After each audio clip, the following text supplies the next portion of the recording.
Hi, we are the EDU Golden Girls. I don't have a problem with that. It works for me. So Please, it's Halloween. We're the Golden Girls. okay, I'll have to Today, accept we're going to that. talk about what happened a couple of weeks ago on North and Clark in Chicago, where there were about 400 young people storming downtown, and they've been organizing in other places since then. Y'all know that, right? Yeah. We also, although we have something to say about it, I kind of differ from what a couple of my sisters have to say. And you'll see if you keep listening. Well, you know, I think when we talk about that program, you pulling up? Yes. Oh, there it is. Okay. You want? Okay.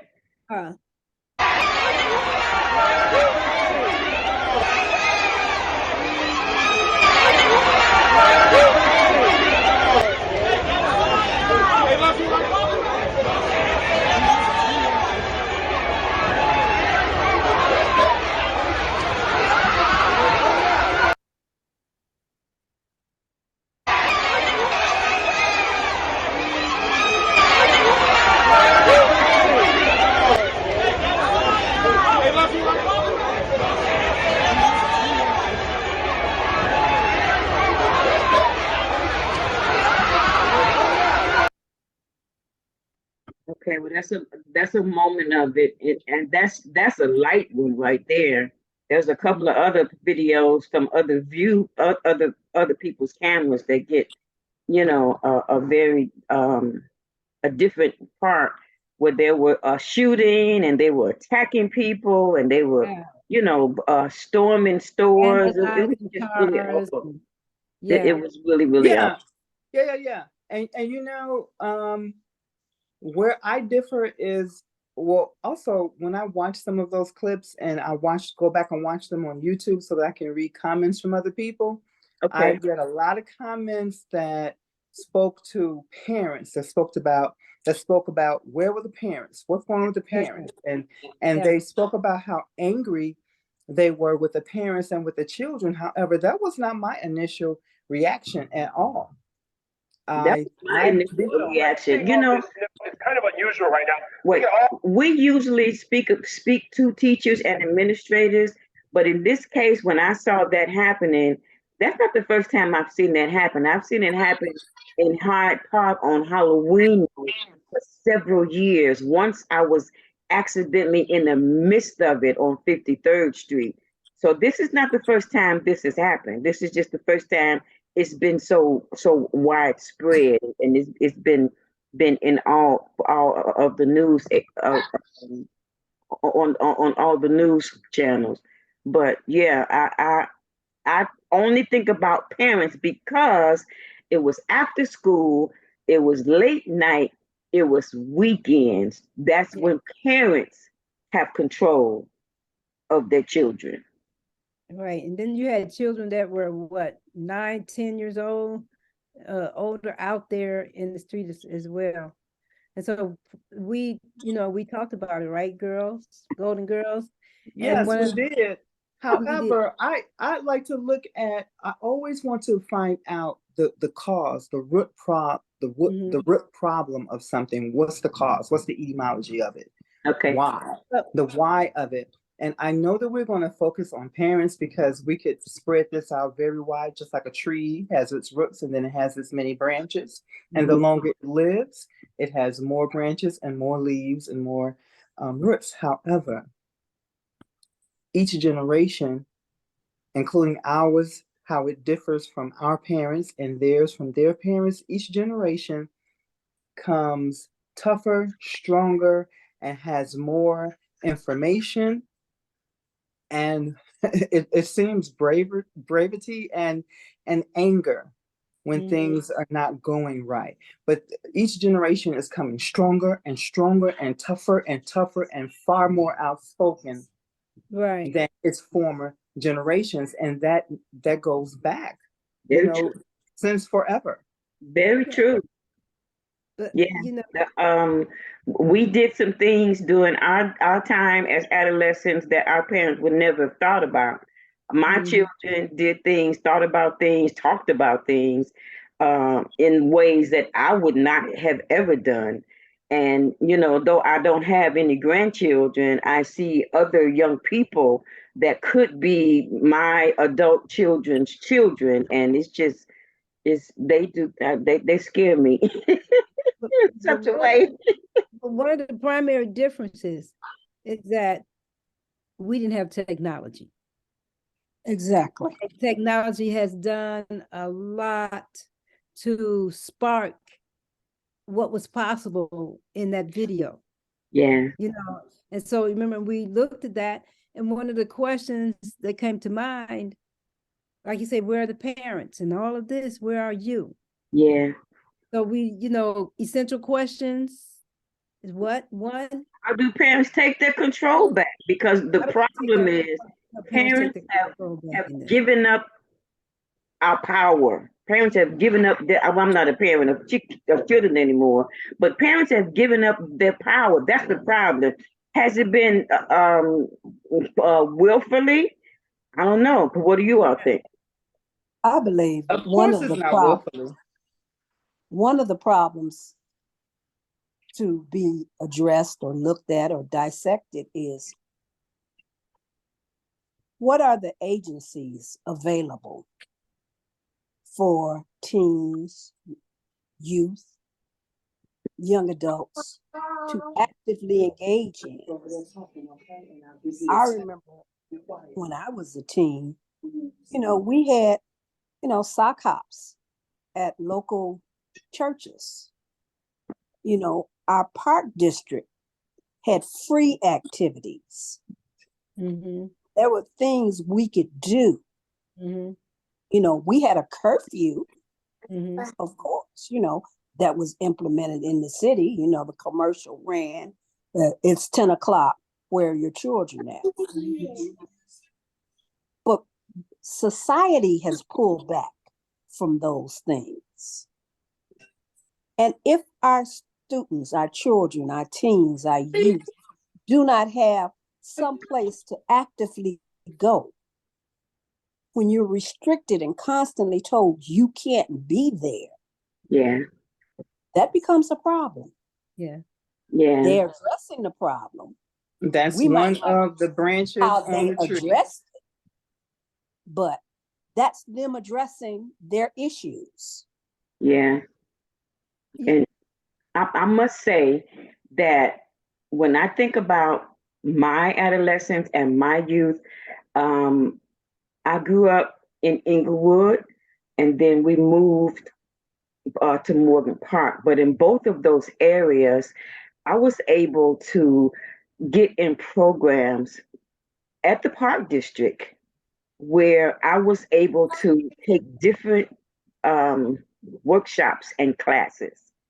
Exactly. All kinds of stuff. So I was able to find my purpose and my passion by going to those different classes. We had art classes, we had gym classes, we had music classes. We put together ourselves over a summer a water show where we had dancing and just all kinds of things. Theater. Yes, Those things ended. hmm A So lot of those programs ended, yes, as you know. yes. I recall a few programs like that, not very many. I hmm also can go back to when my children, who are in their late 20s now, when they were younger, and I went back to college when they were younger. There were times when, now my children were well behaved, so they were able to sit in the lobby. But when other people started bringing in children who weren't as well behaved, Yes, so they had to stop everybody. yes. And therefore, I had no babysitters. I had to leave my children at home by themselves, and I didn't want to do that. They were so young, and there were things going on in the world. I just didn't feel comfortable with that. But I did it. I did it very painstakingly and reluctantly, but I did it. Of course, I talked to them and had things for them to do. And then I found out some years down, some information years down the line, how they got into things. They didn't tell me right away. I come home and look like everything was great, but they got into some things when I wasn't there. And I say that because I understand the parents who are one parented households. You have a lot of fathers too who are raising children by themselves. You have mothers who are raising children by themselves, and parents have to go to work. The price of living has gone up, but wages have not gone up. So children are left with instructions that they probably do not follow, as most of us, most children don't follow instructions of their parents to the T, to a letter. So Yeah, it's very important because we were given. we need programs. We definitely need programs. We need they need something to do. They need jobs, they need programs, they need help, they need assistance. So they have a reason to be angry. But I think too, they do. But when we, want to really consider what are some of the possibilities for solving or moving towards some sense of completion with this, again, we have to look at this. The primary social unit is the family. It's the family. So when we look at that, the first teachers. again, it gets back to the essential question: how do we get back what we gave up, whether unknowingly or knowingly? Yeah. So for me, what resonates for me is communication. Communication. Absolutely. Communication. Yeah. What happened along the way that say me, my children and my child, where did we lose that sense of communication? We talk to each other, but are we really communicating with each other? And out of that, with that breakdown, what happens to the relationships? I think it started with the latchkey kid. Parents happened to, because I did it too. It was not the only one. I did have my family who was really, really great with caring for my children while I worked or went to school. But sometimes, it was inconvenient to go back and forth. So from time to time, I would leave them by themselves after the oldest one got to be 12 or 13. But that's legal age of babysitting. So right. I think the biggest problem with growing up right now is not actually the stress of it all, is that our young people are actually living meaningless lives. They don't know what they like. They like to have fun. Everybody does, right? But they don't know what fun is. They haven't had the opportunity to explore, like we explored and like we have had our children explore. We explored in the Park District in Chicago. Our children, my children, I could help them explore by paying for some programs in nonprofit organizations, the YMCA, the YWCA, but it wasn't as expensive as it is right now. But I would again ask, if I was in the future looking back or whatever, my question would be, where did the breakdown begin? Because there was a breakdown somewhere. And we know we can come up with 1,001 different aspects and different reasons as to what was the breakdown? What was the breakdown and when did it happen? I think when technology came in, I'm gonna let you have it, JJ. I think when technology showed itself, that is when the communication made a switch, and now our children are communicating across the telewaves, but they are no longer communicating with us. Agreed. I definitely can attest to that. I remember it coming. I remember the wedge that I saw happening, but had no idea. What? Wow. But it started with us. I had no idea the monster that it would grow into. Yeah. Even before that, what happened with families was the separation. My family, we lived on one block. Cousins live within a 3-block radius. Mhm. Now We're going back. we're so transit. Yeah. We live so far from each other. Yes, technology allows us to have communication, Mhm. and technology allows us to see each other, but it's different when family is closer Yeah. physically in proximity. Yeah. You Yes. know, all of us were working moms. Mhm. You know, I was blessed that I lived on a house and on the corner, and my parents lived 2 houses to the right of me. Yeah. Mhm. You know, Mhm. my siblings lived on the block and around the corner. Yeah. Mhm. So Family. my children had that. Family. But now my grandchildren, they don't have that. Mhm. You know, I'm in another state. They're in a variety of states. So you don't have that family niche as Mhm. strong as it used to be. Then with the introduction of technology, Okay. Yeah. we've had Exacerbate. some issues. Okay. Yeah. Yeah. Yeah. Well, we have to figure out, parents have to figure out how to help their children find their purpose and their passion.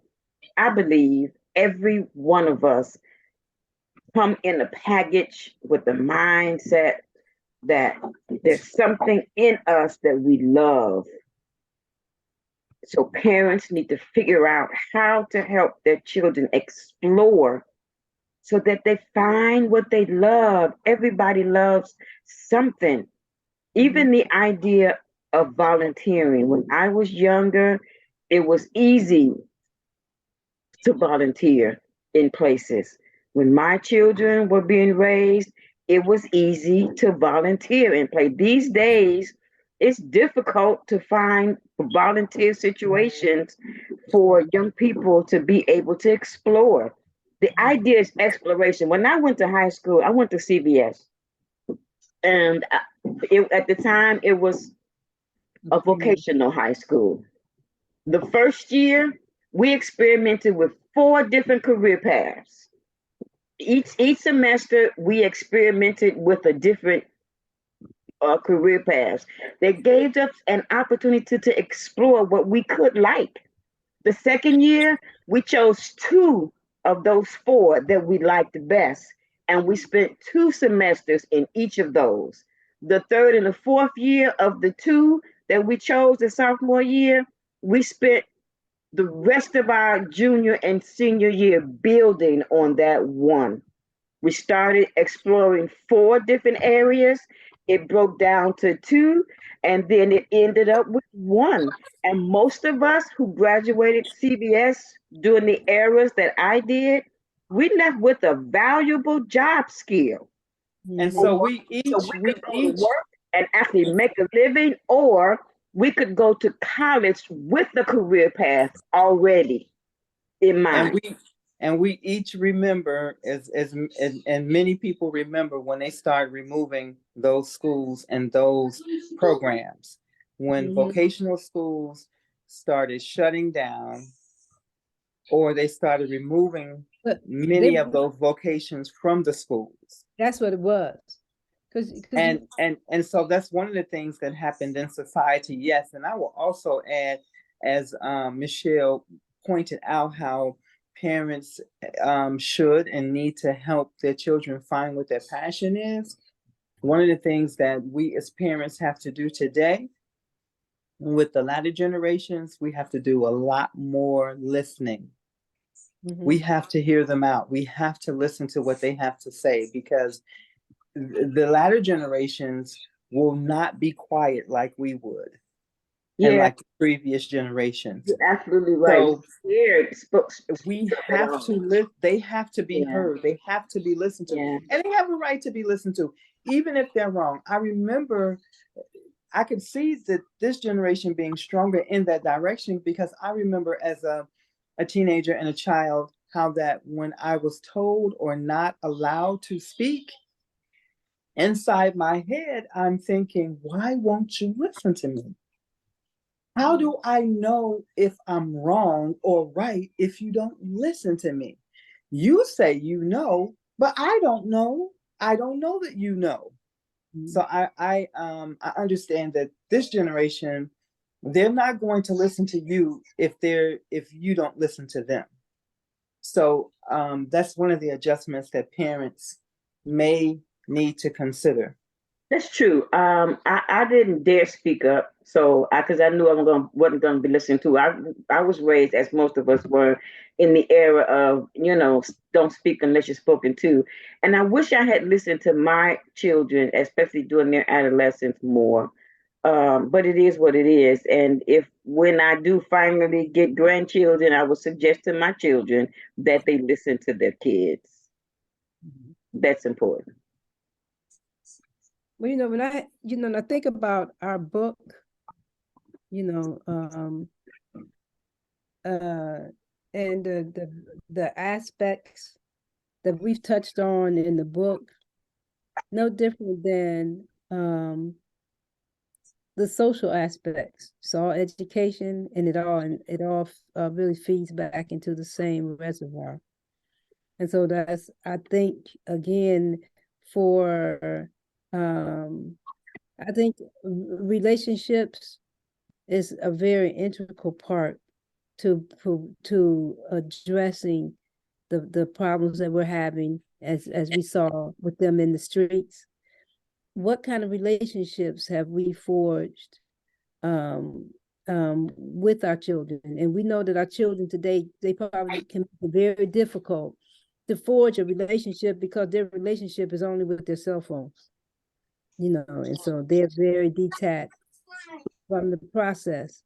So if we're to change what happened downtown there, then we have to change, I believe, perceptions and behavior, how we view our children, how they view us, and how do we, mend and build, and what kind of solutions can we offer to the table, because we've got so much under our belt in terms of education. We have over 100 years worth of experience here, not only as educators, but as mothers, as activists, as doctors and lawyers. We've been all of that.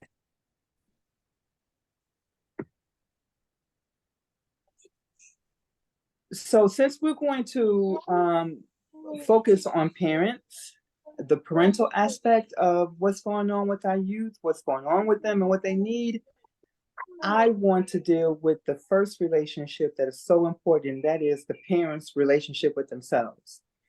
And self-esteem building and emotional health, although they seem to be different, they seem to be the same, excuse me, they have differences. Our self-esteem refers to how much a person values and respect themselves, right? And then our emotional health refers to a person's overall mental, emotional health. Mm-hmm. What is that? Thank you. Doesn't it work in my thought? Stop it. Why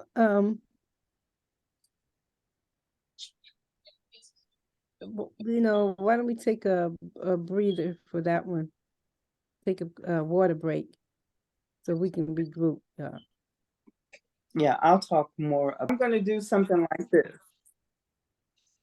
Excuse me for that interruption, my 3-year-old grandson. However, if you think about emotional health encompasses a range of factors, right? Including how a person feels about themselves, how they handle stress, difficult situations, how they manage their emotions, and how they form and maintain relationships with others. So when those things start to intermingle and start smashing up against your head, your emotional health will affect your self-esteem, how you think about yourself, how you feel about yourself, because if you're not handling the stress, if you're not handling your day to day and your month to month and your year to year. And children are difficult to manage in and of themselves. Stay at home moms. People like to say that they're just staying at home doing nothing, but that is a job. That's why people who are professionals and can afford help hire people to come in their homes and clean and cook and be nannies and watch their children, because it is a job and it's a very important job. Can I say that this week I hired somebody to come in to clean? They didn't cook, they clean. And did a good Hallelujah. job, though. Excellent So, job. and it also helps with your emotional health. Emotional health. Imagine if when you get off from work, you come home, your house is already cleaned. You already have good food, healthy food for your children to cook. There were times when I had to come home when I got off from work and got out of school after work. I had to go to a grocery store, so I had to know which grocery stores were open late until 10 or 12 o'clock at night. The ones that had the budget and large portions that you can buy. And then I had to find a place to park or double park and take the groceries up 3 flights and then come back down and find somewhere to park my car and put the perishables up first. And then maybe the next day I would put the other groceries up. And by the time I finished all of that, sometimes it was 12 o'clock at night. A single mom or single dad have a lot to do. And when you have children who are listening to their friends because they're spending more time with their friends, and now they have internet, so they may have friends across the world.